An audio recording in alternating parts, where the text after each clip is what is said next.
C'est calme au village test de Bizet, pas de fil comme il y en avait ce week-end, même si dans les salles de dépistage, les tests s'enchaînent. On a eu pas mal d'affluence pour le week-end.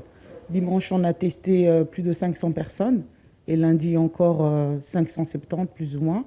Et pour le moment, ça commence à redescendre les retours de vacances. C'est plus la population qui se fait tester. C'est sur ce site qu'on peut prendre rendez-vous. Il reste une centaine de places disponibles pour aujourd'hui.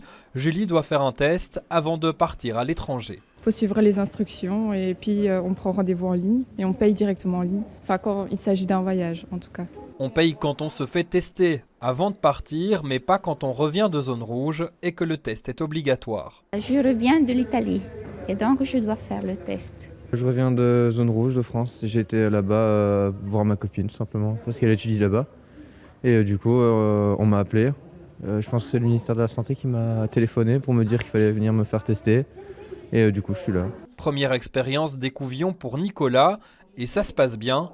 Il devra revenir dans 7 jours. Les recommandations fédérales étaient effectivement de faire 2 tests pour toutes les personnes qui étaient parties à l'étranger et donc au premier jour du retour en Belgique un test ainsi qu'au 7e jour.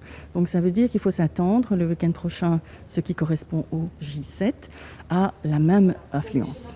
L'équipe du centre s'attend donc à de nouvelles files ce week-end. Alors si vous n'avez pas de calendrier précis à respecter, autant venir en semaine.